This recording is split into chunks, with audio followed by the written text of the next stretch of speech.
Good evening बच्चों। तो जैसे कि मैंने बोला था, अभी हम लोग साइंस फर्स्ट के बारे में डिस्कस करने वाले हैं। 10th state board as well as CBSE board का साइंस फर्स्ट टॉपिक देखने वाले हैं। सीबीएसई बोर्ड के लिए साइंस जो है ये कंबाइंड पैकेज है, जिसमें chemistry, physics, physics, biology and EVS, इस 4 अलग अलग सेक्शन के चैप्टर्स जुड़े हुए हैं।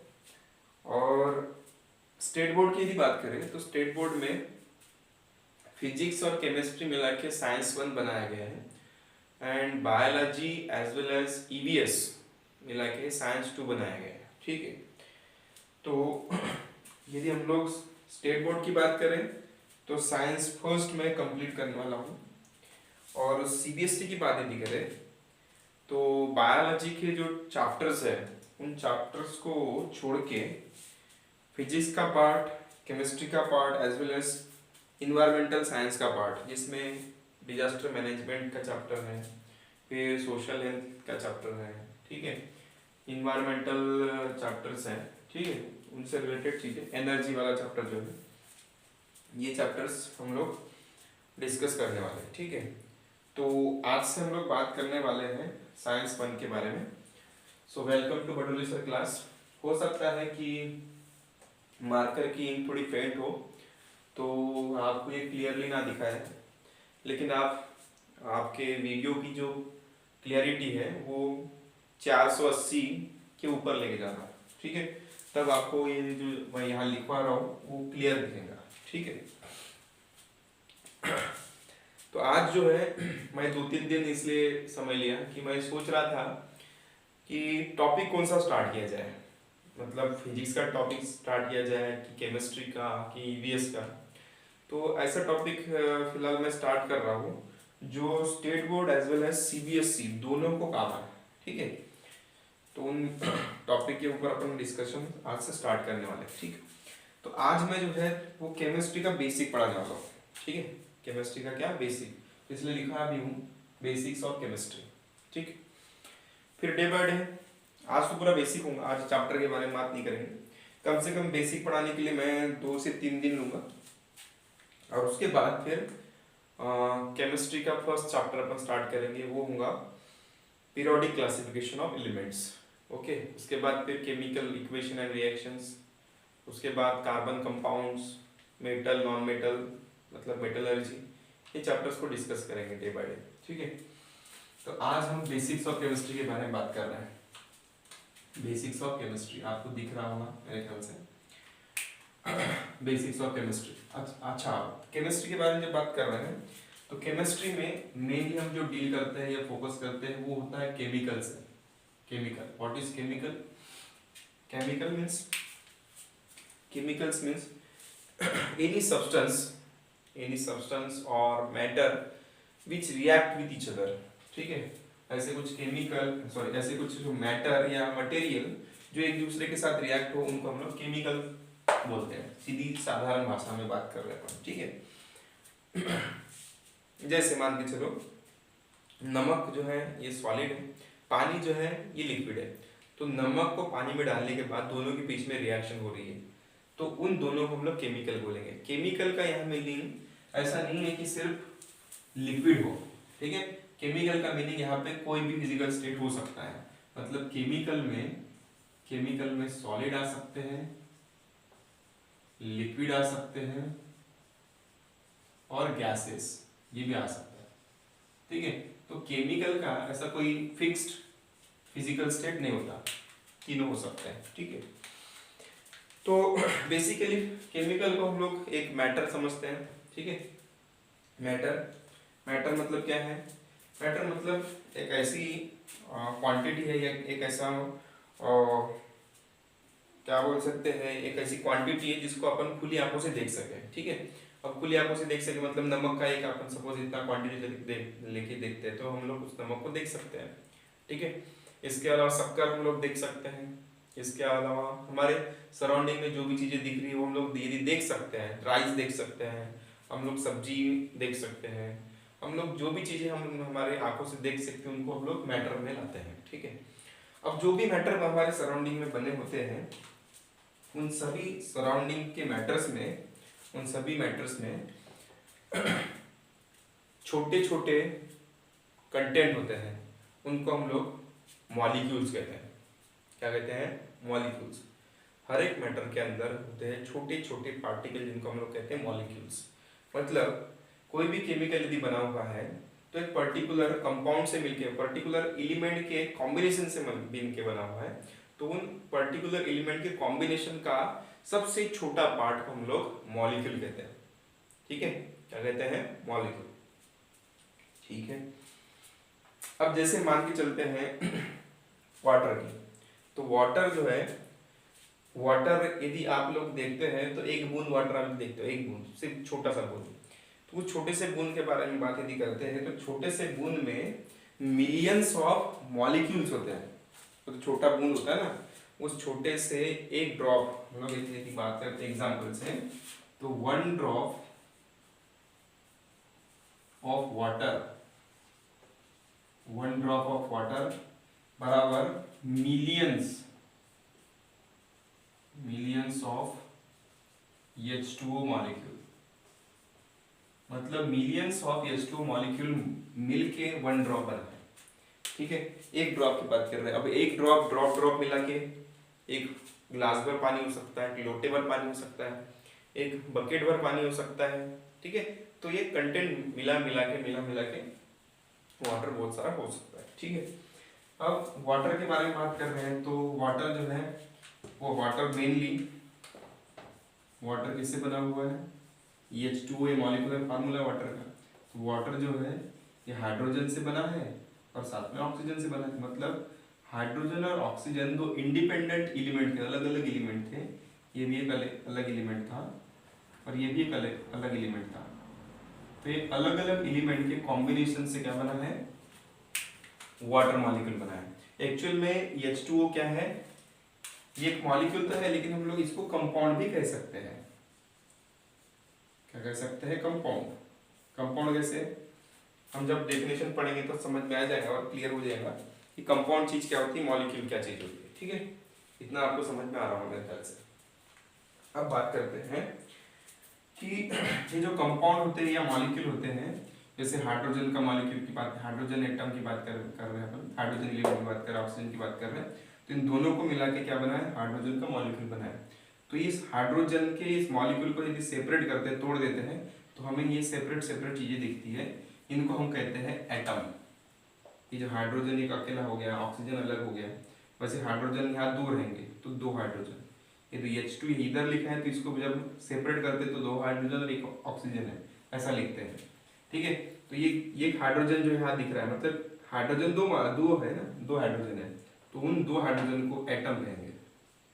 क्या कहेंगे? एटम। एटम, नॉट आइटम, ठीक है, एटम कहेंगे। वैसे ऑक्सीजन के बारे में बात करें तो ऑक्सीजन भी क्या है? एटम। तो इसका मतलब ये है, कोई भी मैटर जो है उस मैटर में छोटे छोटे मॉलिक्यूल होते हैं, उन छोटे छोटे मॉलिक्यूल को ब्रेक करके हम लोग एटम निकालते हैं। क्या निकालते हैं? एटम। मतलब मॉलिक्यूल का सबसे छोटा पार्ट क्या होता है? एटम होता है। तो एटम से रिलेटेड हम लोग बात करेंगे, ठीक है। अपने सराउंडिंग में जितने भी मैटर बने हैं उन सब में एक कॉमन चीज है, वो क्या है? एटम। मतलब हर एक मैटर किसी न किसी एटम से बने हुए हैं। एक ही एटम हो सकता है, एक ही एटम का मतलब एक ही टाइप के एलिमेंट के एटम, या फिर 2 अलग अलग एटम 2 अलग अलग एलिमेंट से कंबाइन होके जो बने हैं, 2 अलग अलग एलिमेंट के एटम से कंबाइन होके एक मॉलिक्यूल ऐसा बन सकता है, ठीक है। तो एटम के बारे में बात कर रहे हैं अपन, ठीक है। तो सबसे पहले हम लोग बात करेंगे एटम की। एटम की, ठीक। एटम क्या चीज होती है? एटम ये एक ऐसा छोटा सा पार्ट है किसी मॉलिक्यूल का जिसको हम लोग अपनी खुली आंखों से नहीं देख सकते। आप खुली आंखें, अपन आंखें से खोल के देखेंगे क्या? नहीं। तो हिंदी में एक प्रॉपर वर्ड है, हिंदी में एक अच्छा इसका संबोधन किया जाता है, उसको हम लोग खुली आंखें नहीं बोलते हैं, नंगी आंखें बोलते हैं। ठीक है, क्या बोलते हैं? नंगी आंखें। ठीक है, तो एटम क्या चीज होता है? Atom, what is atom? Atom क्या है? एटम के कुछ टॉपिक्स या पॉइंट लिखवा देता हूँ मैं यहाँ पे। तो atom is smallest part of any matter और मटेरियल।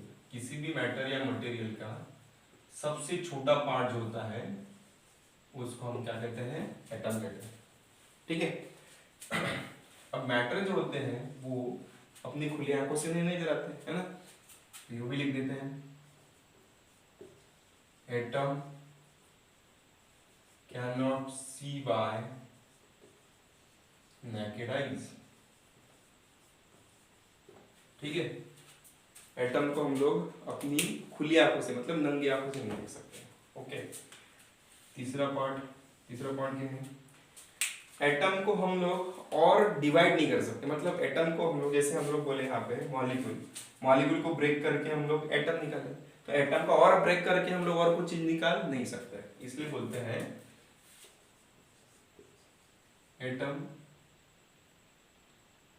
Atoms are indivisible. मतलब हम एटम को और डिवाइड नहीं कर सकते, एटम्स आर इनडिविजिबल। ठीक है, ये 3 टॉप पॉइंट आपको समझ में आ गए होंगे। ठीक है, अब एटम के कॉम्बिनेशन से मॉलिक्यूल या कंपाउंड बनते हैं, ये पॉइंट इंपॉर्टेंट है। ठीक है, व्हेन टू एटम्स, 2 और मोर एटम्स लिखना चाहिए, व्हेन 2 और मोर atoms combine with each other, then they form a molecule और कंपाउंड। मॉलिक्यूल बनाते हैं या फिर क्या बनाते हैं? कंपाउंड बनाते हैं। ठीक है, एक तो मॉलिक्यूल बनाते हैं या तो क्या बनाते हैं? कंपाउंड बनाते हैं। इसके बाद क्या है? एटम जो है, एटम का साइज बहुत छोटा होता है, जिसको हम लोग अपने खुली आंखों से नहीं देख सकते। तो एटम जो है, एटम के साइज के बारे में बात कर रहे हैं। तो एटम का साइज जो होता है, नॉर्मली देखा गया है, मतलब जो साइंटिस्ट लोग जैसे रुदरफोर्ड है, डाल्टन है ना, बोहर है, इन्होंने अपने थ्योरी में जो एटम के बारे में डिस्क्राइब किया है, तो उन्होंने बोला है कि एटम जो होता है वो एक स्फेरिकल शेप बॉडी होता है, स्फेरिकल शेप मटेरियल होता है, ऐसा बोला है। इसीलिए जब हम लोग एटम के साइज के बारे में बात करेंगे, तो एटम जो है, एटम के साइज को डिफाइन करने के लिए हम लोग एटम के एटॉमिक रेडियस से बात करते हैं। मतलब एटम की एटॉमिक रेडियस के बारे में बात करते हैं। जैसे एक स्फीयर है, यदि ऐसा स्फीयर है, तो देखो स्फीयर एक गोला है ना, गोला, तो इसका सेंटर से लेके यहाँ तक की दूरी को रेडियस बोलेंगे। रेडियस जितनी बढ़ाएंगे अपन, रेडियस जितनी ज्यादा बढ़ाएंगे उतना ही उसका साइज बढ़ते जाएगा उस एटम का। तो वैसे ही, इसीलिए हम लोग ऐसा बोल रहे हैं कि किस एटम के साइज के बारे में बात करना, इसका मतलब उसके रेडियस के बारे में बात करना। समझ में आ रहा है? तो इसीलिए हम बात कर रहे हैं एटम के रेडियस के बारे में। द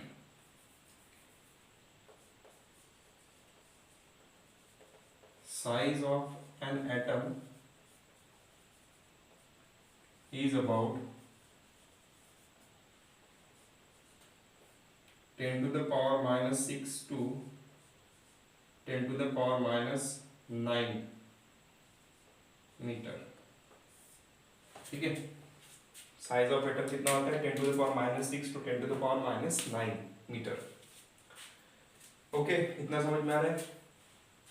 अब इसके बारे में बात यदि करते हैं, तो एटम में जो होते हैं, एटम में कुछ एटॉमिक स्ट्रक्चर के बारे में बात करते हैं, कुछ एग्जांपल लेते हैं, समझते हैं। ठीक है, चलो नोट कर लो तब तक इसको।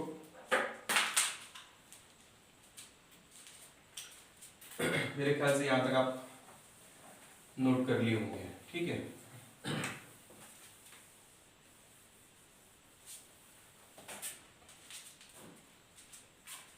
एक एग्जांपल से समझते हैं। चलो देखो एग्जांपल, जैसे सोडियम के बारे में बात करते हैं। सोडियम, ठीक है, सोडियम का सिंबल लेने हैं, ठीक है, सोडियम है। सोडियम के एटॉमिक नंबर के बारे में भी बात करते हैं। एटॉमिक नंबर, तो सोडियम का एटॉमिक नंबर होता है 11, ठीक है। कुछ बच्चों को याद नहीं है फिलहाल एटॉमिक नंबर, तो कोई बात नहीं, ठीक है, हम याद करवा लेंगे। उसके बाद एटॉमिक नंबर के डिपेंडेंट इलेक्ट्रॉनिक कॉन्फ़िगरेशन किया जाता है। क्या किया जाता है? Electronic configuration. अब ये भी कैसे करते हैं, ये क्या होता है, ये भी देखेंगे, पढ़ेंगे, ठीक है। इसलिए तो 2-3 दिन बोल रहा हूँ मैं, बेसिक को पढ़ाने के लिए 2-3 दिन जो बोल रहा हूँ मैं, इन्हीं के लिए हुआ, ठीक है। तो एटॉमिक नंबर 11 का इलेक्ट्रॉनिक कॉन्फ़िगरेशन जो होता है वो होता है 281। ये कैसे करते हैं पढ़ेंगे आगे, ठीक है।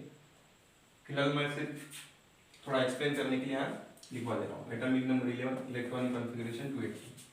तो जो अब मैं इस सोडियम का स्ट्रक्चर बना रहा हूँ, एटॉमिक स्ट्रक्चर। तो सोडियम के पास कितने एटम है, कितने एटॉमिक नंबर 11 है। 281 इसका इलेक्ट्रॉनिक कॉन्फ़िगरेशन। एटॉमिक नंबर मतलब क्या होता है? Number of proton. Atomic number मतलब नंबर ऑफ प्रोटॉन। तो हर एक एटम में 3 सब एटॉमिक पार्टिकल्स होते हैं, उनको हम लोग प्रोटॉन, इलेक्ट्रॉन और न्यूट्रॉन कहते हैं। एक पॉइंट यहाँ लिख देता हूँ मैं, पॉइंट लिखवा देता हूँ, फिर आगे बढ़ते हैं। एवरी एटम कंसिस्ट ऑफ सब एटॉमिक पार्टिकल्स। दे आर कौन से हो सकते हैं? दे आर, यहाँ लिख देता हूँ, they are electron, proton and neutron, ठीक है। ये 3 पार्टिकल होते हैं। दे आर के बाद में यहाँ रखा, ठीक है। तो यहाँ तक जाना है आपको। इसके बाद मैं यहाँ पे बात किया किसके? सोडियम के बारे में। सोडियम और सिंबल Na, ठीक है। तो हर एक एटम में सब एटॉमिक पार्टिकल्स होते हैं जिनको हम लोग इलेक्ट्रॉन, प्रोटॉन और न्यूट्रॉन कहते हैं, ठीक है। अब जो न्यूट्रॉन होता है, न्यूट्रॉन और प्रोटॉन, ये होते हैं न्यूक्लियस में। न्यूक्लियस मतलब केंद्र बोला जाता है उसको। तो उस केंद्र में होते हैं क्या? प्रोटॉन और न्यूट्रॉन। तो कितने प्रोटॉन होंगे? 11 प्रोटॉन। तो 11 प्रोटॉन इसके न्यूक्लियस में होते हैं, इस टाइप से, ऐसे। और न्यूट्रॉन भी होते हैं। तो फिलहाल न्यूट्रॉन कितने हमें पता नहीं है, ठीक है, बताऊंगा आगे। फिलहाल न्यूट्रॉन के लिए लिख दिया। कैपिटल स्मॉल एन से ही न्यूट्रॉन लिखते हैं और कैपिटल पी से प्रोटॉन के बारे में लिखते हैं। अब इसके सराउंड में इलेक्ट्रॉन घूमते हैं ऐसे,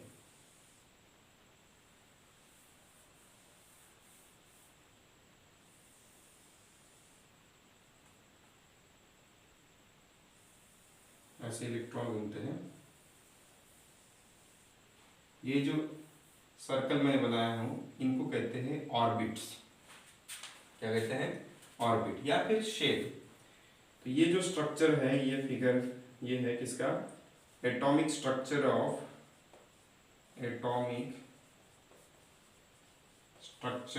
Na मीन्स सोडियम, ठीक है। तो इसके इलेक्ट्रॉनिक कॉन्फ़िगरेशन से भी जाते हैं। तो देखो 281 बोल रहा है। अब ये 281 क्या है? ये 2 का मतलब होता है 2 इलेक्ट्रॉन, 8 का मतलब होता है 8 इलेक्ट्रॉन और 1 का मतलब होता है 1 इलेक्ट्रॉन। अब ये कहाँ पे जाएंगे? तो ये जाएंगे, इसमें से 2 इलेक्ट्रॉन, ये 2 इलेक्ट्रॉन जो है ये फर्स्ट ऑर्बिट में जाएंगे। इस न्यूक्लियस के बाद ये जो है, इसको फर्स्ट ऑर्बिट, इसको सेकंड, इसको थर्ड ऑर्बिट करता है। ये फर्स्ट ऑर्बिट है, ये सेकंड ऑर्बिट है, ठीक है। आपको क्लियर नहीं दिख रहा होगा मेरे ख्याल से। ये फर्स्ट ऑर्बिट है, ये सेकंड ऑर्बिट है और ये थर्ड ऑर्बिट है, ठीक है। तो ये फर्स्ट ऑर्बिट में 2 इलेक्ट्रॉन जाएंगे। तो 2 इलेक्ट्रॉन को सपोज ऐसे रिप्रेजेंट किया मैंने यहाँ पे। उसके बाद 8 इलेक्ट्रॉन कौन से ऑर्बिट में? दूसरे ऑर्बिट में। तो 8 इलेक्ट्रॉन यहाँ बना देते हैं। ठीक है, 4 हो गए, 5 6 7 और यहाँ एक 8 इलेक्ट्रॉन हो गए। और ये लास्ट वाले इसमें एक इलेक्ट्रॉन, ये तो थर्ड ऑर्बिट है, इसमें एक इलेक्ट्रॉन, सपोज ये इलेक्ट्रॉन। ठीक है, तो इस टाइप से ये जो स्ट्रक्चर दिख रहा है इसको बोलते हैं एटॉमिक स्ट्रक्चर ऑफ सोडियम। तो एटॉमिक स्ट्रक्चर ऑफ जो सोडियम दिख रहा है, इस सोडियम के एटॉमिक स्ट्रक्चर में यहाँ से लेके सेंटर से लेके यहाँ तक की दूरी, इसको कहते हैं एटॉमिक रेडियस आर। ठीक है, तो ये पूरा जो साइज है, ये पूरा साइज है किसका, सोडियम के एटम का। और ये साइज किसके बराबर है, यह कितना होता है, 10 to the power -10 to 10 to the power -9 के बराबर। अब ये कितना होता है, ये होता है 0.00006 टाइम 5 टाइम 0 और 1, मतलब बहुत कम, एकदम छोटा सा, माइन्यूट, दिख नहीं सकता आपको। तो इस टाइप से ये है एटॉमिक स्ट्रक्चर ऑफ सोडियम। तो इस एटॉमिक स्ट्रक्चर ऑफ सोडियम में आपको दिख रहा है एक न्यूक्लियस है, ये जो है इसको ऑर्बिट कहते हैं, ये first orbit, second orbit, third orbit, orbit कहते हैं, क्या कहते हैं, ऑर्बिट। ठीक है, ऑर्बिट या फिर सेल, इसको ऑर्बिट कहते हैं, ऑर्बिट। ठीक है, या फिर सेल कहते हैं। कौन सा सेल, घड़ी का सेल नहीं, ये वाला सेल। ठीक है, तो इस टाइप से आपका एटम के बारे में यहाँ पे डिस्कशन हो रहा है। ठीक है, अब हम बात करेंगे मॉलिक्यूल के बारे में। ठीक, तो मॉलिक्यूल के बारे में बात करने से पहले हमको ये समझना पड़ेगा कि मॉलिक्यूल क्यों बने। ठीक है, एटम तो अपन देख लिए, और मॉलिक्यूल क्यों बनेंगे या फिर कंपाउंड क्यों बनेंगे, उसके बारे में डिस्कस करते हैं। ठीक है, तो देखो बात ऐसी है, आदमी का नेचर जैसा है वैसा ही नेचर केमिकल का है, ऐसा माना जाता है। ठीक है, जब भी कोई गरीब आदमी किसी अमीर आदमी को देखता है तो गरीब आदमी अमीर जैसे बनने की इच्छा करता है, या अमीर की जो लाइफस्टाइल है उसको एडॉप्ट करने की कोशिश करता है। अब उसके अमीर के लाइफस्टाइल को एडॉप्ट करने के लिए अमीर के पास जितने पैसे हैं, जितनी धन संपत्ति है, उतना उसको अर्जित करना पड़ेगा। तो उतना अर्जित करने के लिए वो एफर्ट करते रहता है, डेली पढ़ाई कर, डेली कहीं काम पे जाएगा, कुछ ना कुछ धंधा पानी करेगा और कमाने की कोशिश करता है। क्यों, क्योंकि उसको अमीर के लाइफस्टाइल को जीना है। ठीक है, तो इसके लिए क्या करता है, वो डेली अपनी रूटीन में कुछ ना कुछ कमाता है, पैसे कमाएगा, कुछ ना कुछ आड़े टेढ़े काम करेगा। वैसे ही अच्छा क्यों किया उसने, अमीर की लाइफस्टाइल को एडॉप्ट करने के लिए। अमीर की लाइफस्टाइल एडॉप्ट करके उसको क्या मिला, उसको संतुष्टि होती है, स्टेबिलिटी लगता है, मतलब उसको ऐसा लगता है कि मैं स्टेबल हो गया। वैसे ही किस्सा यहाँ पे जो कुछ केमिकल होते हैं, जैसे यहाँ पे मैं सोडियम की बात किया, तो सोडियम या फिर इसके साथ के जितने भी एटम होते हैं वो सभी एटम स्टेबल होना चाहते हैं। स्टेबल का मतलब वो खुद के नेचर को स्टेबल करना चाहता है। वो देखते हैं दूसरे किसी एटम को और बोलते हैं कि उस एटम के समान बनने चाहिए। अब कौन से एटम को देखते हैं, तो जो सोडियम है, सोडियम बोलो या उसके साथ के अदर एलिमेंट बोलो या एटम बोलो, वो इनर्ट गैस एलिमेंट के एटम को देखते हैं। किसको देखते हैं, इनर्ट गैस एलिमेंट के एटम को। अब इनर्ट गैस क्या होते हैं, इनर्ट गैस एलिमेंट मतलब एक ऐसे एलिमेंट होते हैं, ये पीरियोडिक टेबल के 18 ग्रुप में मिलेंगे। ये ऐसे एलिमेंट है या फिर ऐसे एटम है जो कभी भी केमिकल रिएक्शन परफॉर्म नहीं करते। क्या बोल रहा हूं मैं, इनर्ट गैस एलिमेंट ऐसे एलिमेंट है जो कि कभी भी केमिकल रिएक्शन में पार्टिसिपेट नहीं करते, तो वैसे बनना चाहते हैं सब। ठीक है, अब ये भी यदि केमिकल रिएक्शन नहीं करेंगे तो ये भी उसके समान दिखने लगेंगे, है ना, ऐसा अपना लॉजिक बनता है। लेकिन ऐसी बात नहीं है, उनके इलेक्ट्रॉनिक कॉन्फ़िगरेशन में या उनके एटॉमिक स्ट्रक्चर में कुछ अलग है, मतलब उनका एटॉमिक स्ट्रक्चर ही कुछ अलग है, इसीलिए वो स्टेबल होते हैं। अब वो स्टेबल हो रहे हैं क्योंकि उनका एटॉमिक स्ट्रक्चर कुछ डिफरेंट है, इसीलिए हर एक एलिमेंट के एटम उनके समान एटॉमिक स्ट्रक्चर बनाने की कोशिश करते हैं। अब उनके समान बनना है तो क्या करना पड़ेगा, उनका जो इलेक्ट्रॉनिक कॉन्फ़िगरेशन है उनके इलेक्ट्रॉनिक कॉन्फ़िगरेशन के समान ये बाकी एलिमेंट के एटम अपना इलेक्ट्रॉनिक कॉन्फ़िगरेशन करना चाहते हैं, इसीलिए वो केमिकल रिएक्शन करते हैं। और केमिकल रिएक्शन करने के बाद वो नोबल गैस एलिमेंट या इनर्ट गैस एलिमेंट जो मैंने बोला हूँ उनके समान हो जाते हैं। समान का मतलब अप्रॉक्सीमेट बोलते हैं अपन, एग्जैक्ट नहीं।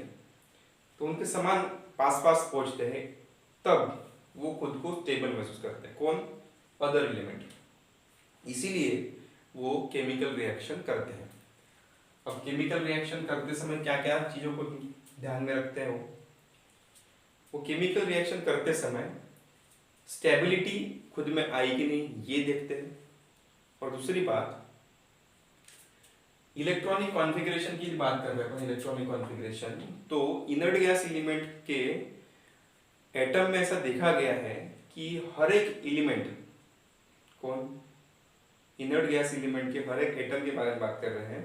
तो इनर्ट गैस एलिमेंट के हर एक एटम के इलेक्ट्रॉनिक कॉन्फ़िगरेशन में ये जो 1 है लास्ट वाला, इस 1 के जगह 8 इलेक्ट्रॉन होते हैं।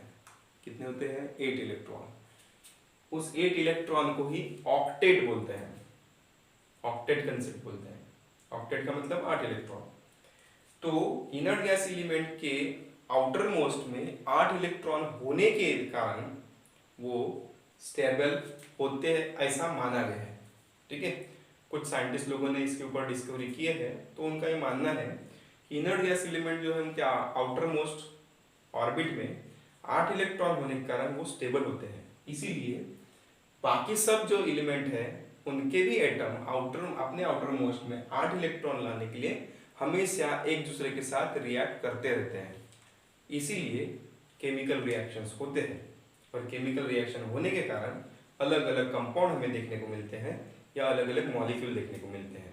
इसलिए हमारे सराउंडिंग में जितनी भी बायोडाइवर्सिटी आपको दिख रही है, जितने भी मटेरियल दिख रहे हैं, वो सब केमिकल रिएक्शन का ही एक रूप है, ऐसा बोल सकते हो। मतलब केमिकल रिएक्शन का ही वो एक रिजल्ट है।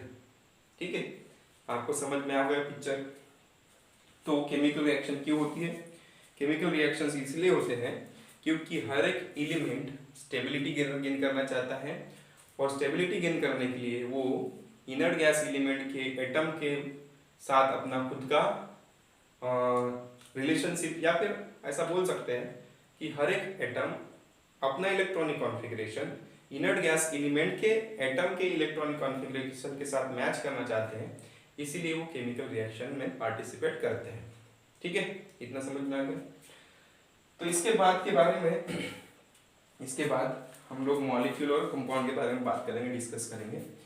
इतना जो भी मैंने पार्ट यहाँ पे लिखा है वो आपको नोट कर लेना है।